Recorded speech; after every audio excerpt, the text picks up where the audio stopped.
नमस्कार।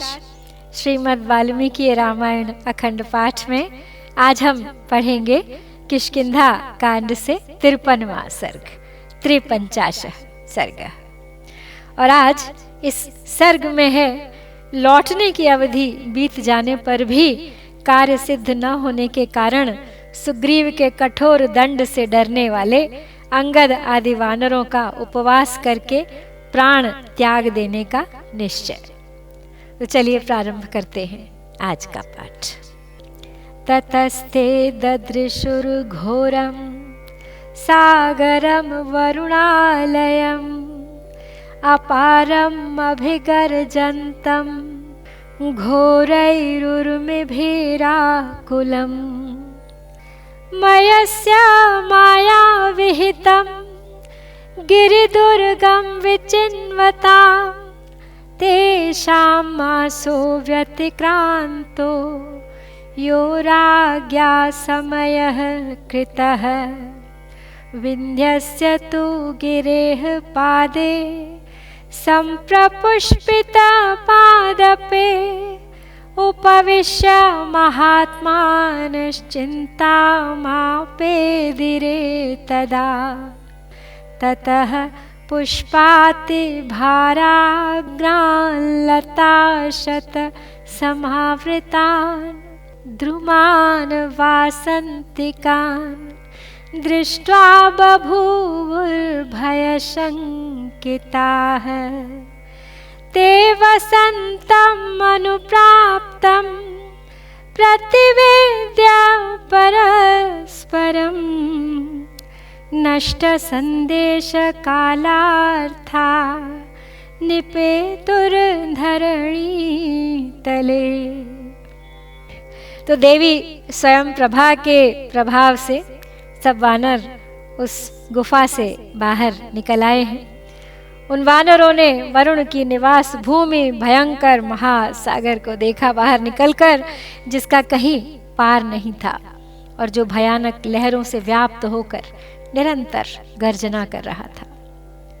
मयासुर के अपनी माया द्वारा बनाए हुए पर्वत की दुर्गम गुफा में सीता की खोज करते हुए उन वानरों का वह 1 मास बीत गया, जिसे राजा सुग्रीव ने लौटने का समय निश्चित किया था।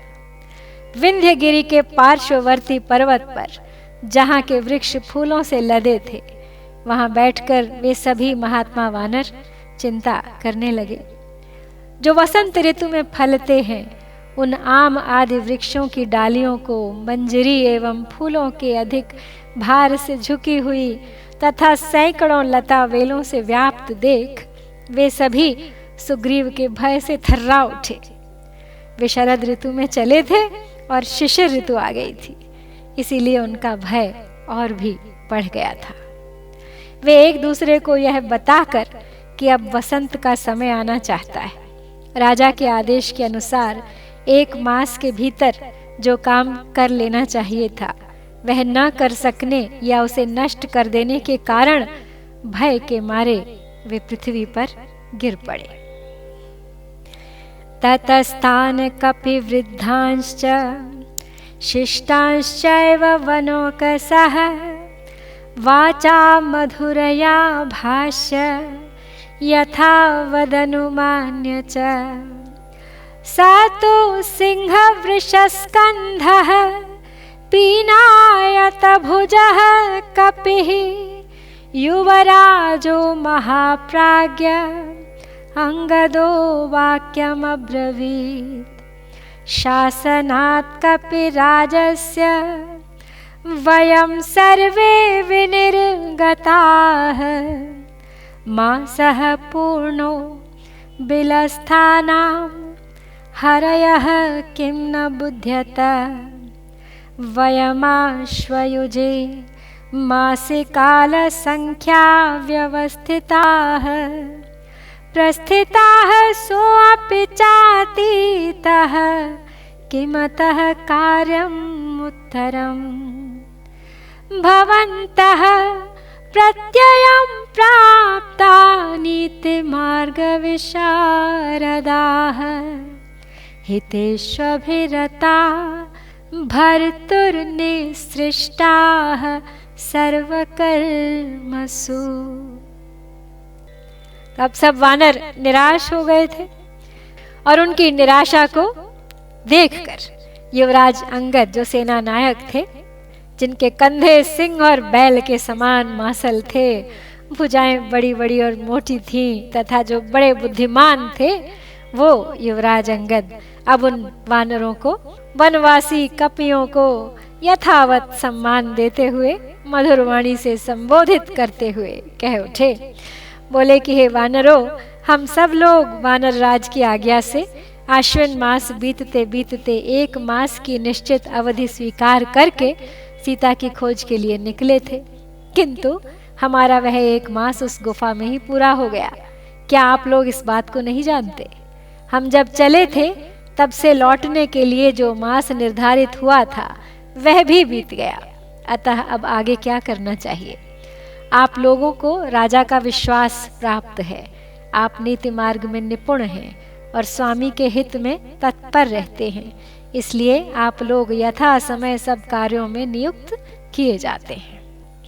कर्म स्वप्रतिमाः सर्वे दिक्षु विश्रुत पौरुषाः मां पुरस्कृत्य निर्याताः पिंगाक्ष प्रतिचोदिताः इदानीं कृतार्थानां मर्तव्यं नात्र संशयः हरिराजस्य संदेशं कृत्वा कः सुखी भवेत्। अस्मिन्नतीते काले तु सुग्रीवेण कृते स्वयं प्रायोपवेशनं युक्तं सर्वेषां च वनौकसाम्। तीक्ष्णः प्रकृत्या सुग्रीवः स्वामी भावे व्यवस्थितः न क्षमिष्यति नः सर्वान् अपराध कृतो गतान्। अप्रवृत्तौ च सीतायाः पापमेव करिष्यति तस्मात् क्षमामिहाद्यैव गन्तुं प्रायोपवेशनम्। तो अंगद अपनी सेना को संबोधित करते हुए कह रहे हैं, उन्हें बता रहे हैं कि समय बीत गया है, अब आप बताइए हमें क्या करना चाहिए। कार्य सिद्ध करने में आप लोगों की समानता करने वाला वैसे तो कोई नहीं है। आप सभी अपने पुरुषार्थ के लिए सभी दिशाओं में विख्यात हैं। इस समय वानर राज सुग्रीव की आज्ञा से मुझे आगे करके आप लोग जिस कार्य के लिए निकले थे उसमें आप और हम सफल नहीं हो सके हैं। ऐसी दशा में हम लोगों को अपने प्राणों से हाथ धोना पड़ेगा, इसमें संशय नहीं है। भला वानर राज के आदेश का पालन न करके कौन सुखी रह सकता है? स्वयं सुग्रीव ने जो समय निश्चित किया था उसके बीत जाने पर हम सब वानरों के लिए उपवास करके प्राण त्याग देना ही ठीक जान पड़ता है। सुग्रीव स्वभाव से ही कठोर हैं, फिर इस समय तो वे हमारे राजा के पद पर स्थित हैं। जब हम अपराध करके उनके पास जाएंगे तब तो वे कभी भी हमें क्षमा नहीं करेंगे। उल्टे सीता का समाचार न पाने पर हमारा वध ही कर डालेंगे, इसमें कोई संदेह नहीं है। त्यक्त्वा पुत्रांश्च दारांश्च धनानि च गृहाणि च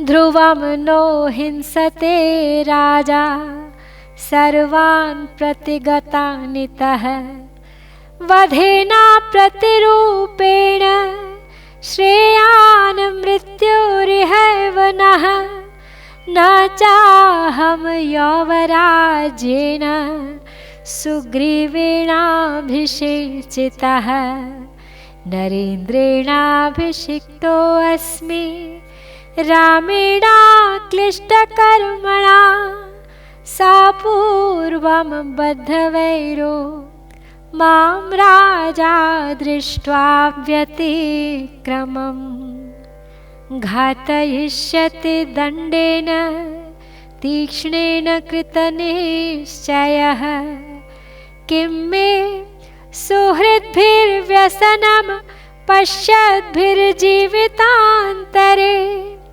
इहैव प्रायमाशिष्ये पुण्ये सागररोधसे।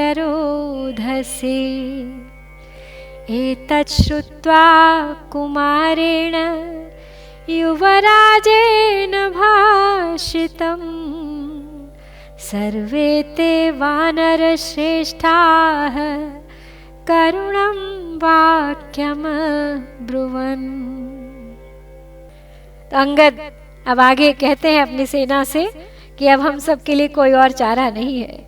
हमें अपना घर द्वार का मोह छोड़कर, स्त्री पुत्र धन संपत्ति सब का मोह छोड़कर मरणांत उपवास आरंभ कर देना चाहिए। यहाँ से लौटने पर राजा सुग्रीव निश्चय ही हम सब का वध कर डालेंगे। अनुचित वध की अपेक्षा यही मर जाना हम लोगों के लिए श्रेयस्कर है। युवराज पद पर मेरा अभिषेक महाराज सुग्रीव ने नहीं बल्कि अनायास ही महान कर्म करने वाले महाराज श्री राम ने किया है। राजा सुग्रीव का तो मेरे पिता के कारण पहले से ही मेरे प्रति वैर भाव था और इस समय आज्ञा उल्लंघन रूप मेरे अपराध को देखकर पूर्वोक्त निश्चय के अनुसार तीखे दंड द्वारा मुझे तो वे अवश्य ही मरवा डालेंगे। जीवन काल में मेरा व्यसन, राजा के हाथ से मेरा मरण देखने वाले सुहृदों से मुझे क्या काम है। यही समुद्र के पावन तट पर मैं मरणांत उपवास करूंगा। तो युवराज वाली कुमार अंगद की ये बात सुनकर अब उस भी श्रेष्ठ वानर भी करुण स्वर में इस प्रकार बोल उठे। तीक्ष्णः प्रकृत्या सुग्रीवः प्रिया रक्तश्च राघवः समीक्षा कृतकार्यांस्तु तस्मिंश्च समये गते अदृष्टायां च वैदेह्यां दृष्ट्वा चैव समागतान् राघव प्रियकामाय घातयिष्यत्य संशयम् नाक्षमं चापराधानां गमनं स्वामी पार्श्वतः प्रधानभूताश्च वयं सुग्रीवस्य समागताः इहैव सीतामन्वीक्ष्य प्रवृत्तिमुपलभ्य वा नो चेन् गच्छाम तं वीरं गमिष्यामो यमक्षयम् प्लवङ्गमानां तु भरयादितानां श्रुत्वा वचस्तारइदं बभाषे अलम विषादेन बिलं प्रविश्य वसाम सर्वे यदि रोचते वह इदं हि माया विहितं सुदुर्गमं प्रभूत पुष्पोदक भोजपेयम् इहास्ति नो नैव भयं पुरन्दरान् राघवात् वानरराजतोऽपि वा श्रुत्वाङ्गदस्यापि वचोऽनुकूलम् ऊचुश्च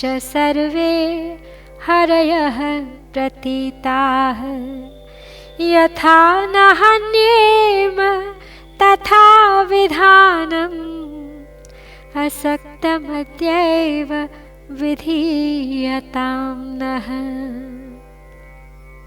करुण स्वर में अंगद आगे बढ़ाते हैं अपनी बात को, कहते हैं कि सचमुच सुग्रीव का स्वभाव बड़ा कठोर है और उधर श्री रामचंद्र जी भी अपनी प्रिय पत्नी सीता के प्रति अनुरक्त हैं।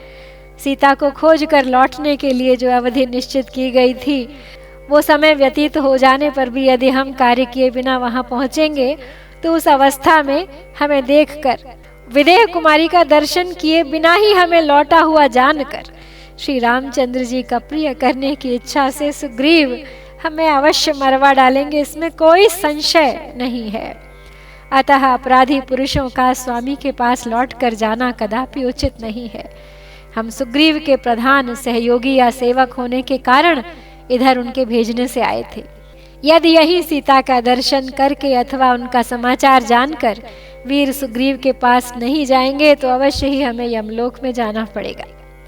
भय से पीड़ित हुए उन वानरों का यह वचन सुनकर वीर वानर तार ने कहा कि यहाँ बैठकर विषाद करने से कोई लाभ नहीं। यदि आप लोगों को ठीक जंचे तो हम सब लोग स्वयं प्रभा की उस गुफा में ही प्रवेश करके निवास करें। यह गुफा माया से निर्मित होने के कारण अत्यंत दुर्गम है। यहाँ फल मूल, जल और खाने पीने की दूसरी वस्तुएं भी प्रचुर मात्रा में उपलब्ध हैं। अतः उसमें हमें न तो देवराज इंद्र से, न श्री रामचंद्र जी से और न वानर राज सुग्रीव से ही भय है। तो तार की कही हुई पूर्वोक्त बात जो अंगद के भी अनुकूल थी, सुनकर सभी वानरों को उस पर विश्वास हो गया और वे सबके सब बोल उठे कि बंधुओं, हमें वैसा कार्य आज ही अविलंब कर लेना चाहिए जिससे हम मारे न जाए।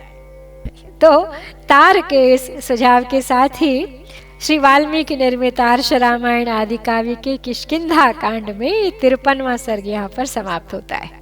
इत्यार्षे श्रीमद् रामायणे वाल्मीकि आदि काव्ये किष्किंधा कांडे 53 सर्गः।